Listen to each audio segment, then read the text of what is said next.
സഹോദരങ്ങളെ, ഇന്ന് നമുക്ക് കർത്താവ് ലാസറിനെ ഉയർപ്പിച്ച സംഭവം തിരുവചനത്തിൽ നോക്കാം. ലാസർ യേശു ഏറ്റവും സ്നേഹിച്ചിരുന്ന സ്നേഹിതനായിരുന്നു.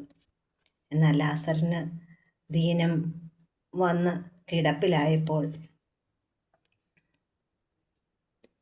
കർത്താവിൻ്റെ അടുക്കളേക്ക് ആളുകളെ അയച്ചു. അപ്പോൾ യേശു ഉടനെ ചെന്നില്ല, അവരുടെ കൂടെ വന്നില്ല.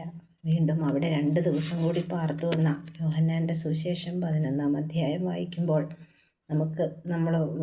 നമുക്കറിയാം. കർത്താവെ, 11-ാം അധ്യായം 3-ാമത്തെ വാക്യം, കർത്താവെ നീ സ്നേഹിക്കുന്നവൻ രോഗിയായി കിടക്കുന്നു. യേശു അത് കേട്ടിട്ടും 2 ദിവസം താമസിച്ചു. 4-ാമത്തെ ദിവസമാണ് കർത്താവ് അവിടെ വരുന്നത്. ഉടനെ മാർത്ത ഓടി വന്നിട്ട് പറയുക, കർത്താവേ, യേശുവേ, 4 നാളായി നാറ്റം വെച്ച് തുടങ്ങി, എങ്കിലും നീ വിചാരിച്ചാൽ എന്ന് പറഞ്ഞ മാർത്ത. സ്തോത്രം.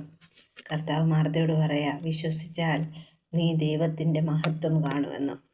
ആ വാക്യങ്ങളിലൊക്കെ നമ്മളോട് വളരെ സന്ദേശങ്ങൾ കർത്താവ് നമുക്ക് തരുന്നുണ്ട്.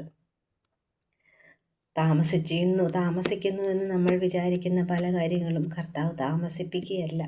തക്ക സമയത്ത് കർത്താവ് അതിൻ്റെ സമയത്ത് അത് ചെയ്തു തരും. നമുക്ക് ഒന്നും ഭാരപ്പെടണ്ട. പ്രിയ ദൈവത്തിൻ്റെ ജനമേ, എത്ര പഴകിയ വിഷയങ്ങളായിക്കോട്ടെ, എത്ര നാറ്റം വെച്ച വിഷയങ്ങളായിക്കോട്ടെ, നമുക്ക് മറ്റുള്ളവർക്ക് പറയാൻ പറ്റാത്ത വിഷയങ്ങളായിക്കോട്ടെ, കർത്താവ് നമ്മളെ അതിൽ നിന്ന് വിടുവിക്കും.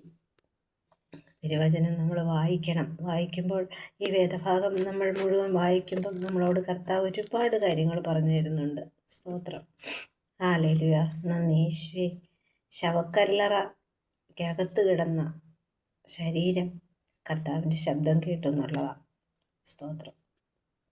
പ്രതീക്ഷകളെല്ലാം അസ്തമിച്ചെടുത്ത യേശു അത്ഭുതം ചെയ്യുന്നത്. നമ്മുടെ ഏത് വിഷയങ്ങളിലും എല്ലാ പ്രതീക്ഷകളും അറ്റിരിക്കുമ്പോൾ അവിടെ നിന്ന് കർത്താവ് തുടങ്ങും. നമ്മൾ അവസാനിപ്പിച്ചെടുത്ത് നിന്ന് നമ്മുടെ കർത്താവ് തുടങ്ങും. കർത്താവിന് നമുക്ക് ഏൽപ്പിച്ചു കൊടുക്കാം നമ്മുടെ വിഷയങ്ങൾ ഓരോന്നും. സ്തോത്രം.